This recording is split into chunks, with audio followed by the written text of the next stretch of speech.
Thank you so much, guys.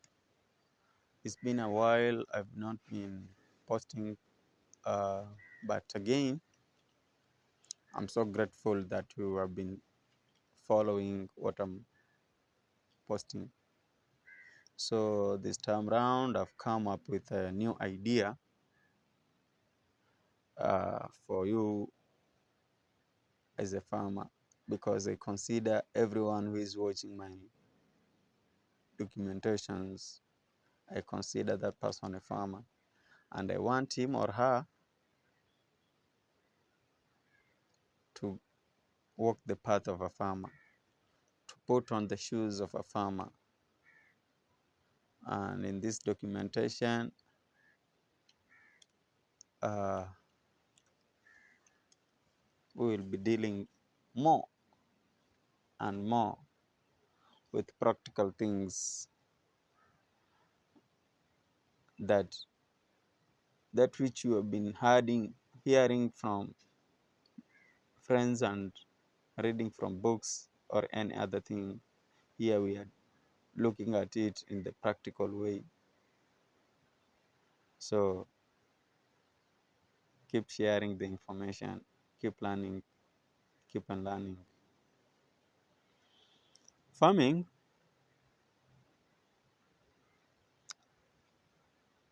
is a business, I may say so. But do I have money? Like for sure, it's not like a business. It depends with how you view it. But to me, farming is just moments when I'm so happy with what I see in the farm, and moments which I'm so devastated with what I'm seeing at the farm. So I take agriculture as a moment, but sometimes it pays me. So keep planning, keep planning. Remember, sharing is caring, and it doesn't cost anyone to share the information. This is planting season, guys, and rain is so well, you cannot even have a word of insult to the climatic condition. Things are nature is running as per what is required. So it's planting season. So you may ask yourself, which kind of variety are you planting? No, I'm planting farm safety seeds, the traditional one.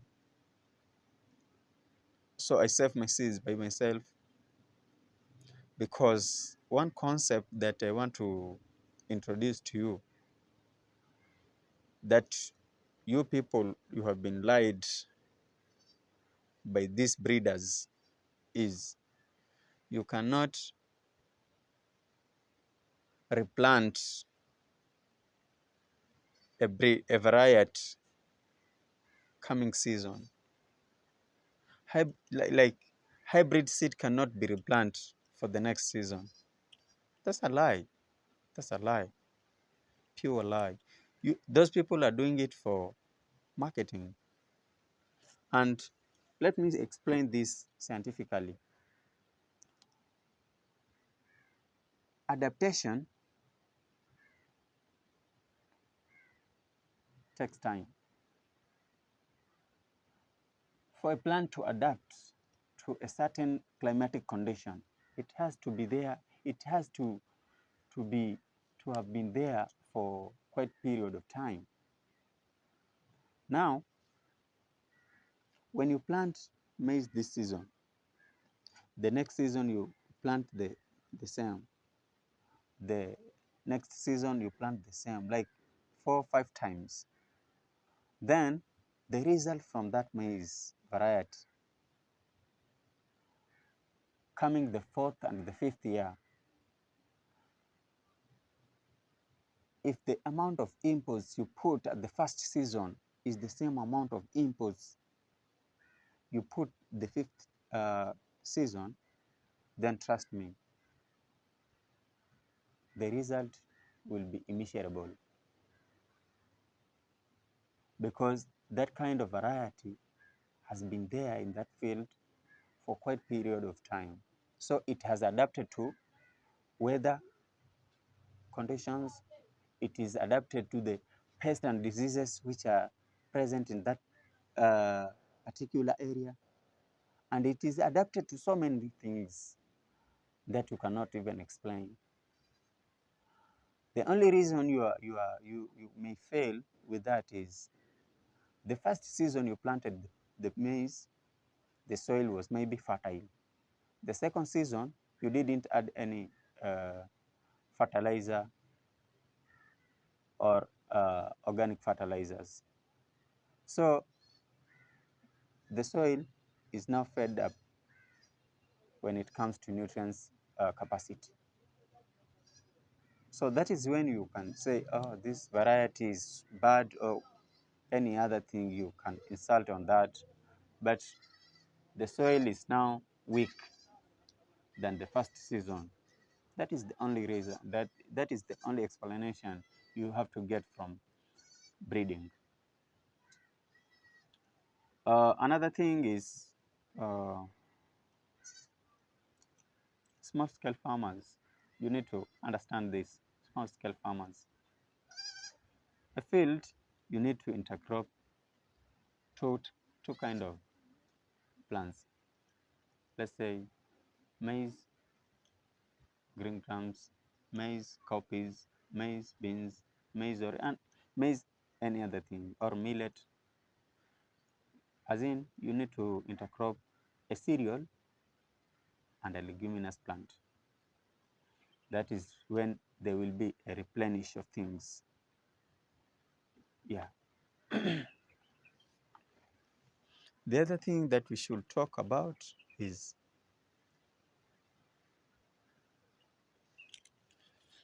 the weather condition.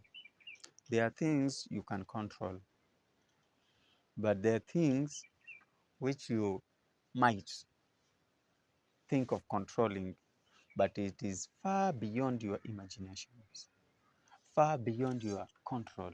So things to do with nature, let it take its part, because you cannot control it. It is far beyond our imaginations. Because as for the agronomist, more specifically in the coastal region,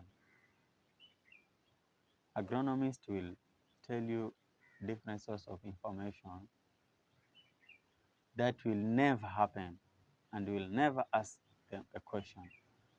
You'll just keep on saying, oh, last year they said this and it happened the other way around. They said this. They are human. Nature is controlled by nature itself, not any other human being or any other thing. Nature is controlled by itself. Yeah. So do your part. We normally say, we as Christians, we do say, do your best, then leave the rest unto God. Yeah. So if you do your part as a farmer, once you feel like, this, you have the capacity of controlling this one, maybe you have a source of water somewhere and a generator, then bring it to your farm, because nature has already disappointed you. If you have the capacity, chip in, tap the blessings, because matter to do with irrigation, uh, it happens to people with that capacity of money. Remember, I'm talking of a small scale farmer. Don't forget it. So for that case, you need to understand it. It's so crucial. Another thing that can devastate a farmer, and it is a hidden story, is pests. Pests are very destructive agents, and for the case of these the last 2 years, I've been observing this kind of caterpillar in farms, more specifically from Mijomboni, Gede, all the way to Migingo, where I've been at, all the way to Migingo. This kind of caterpillar are so destructive, and they hibernate in the soil. So you may just see your crops falling, wilting, then ask yourself, what is happening? It is this kind of pest. You need to control by destroying it physically.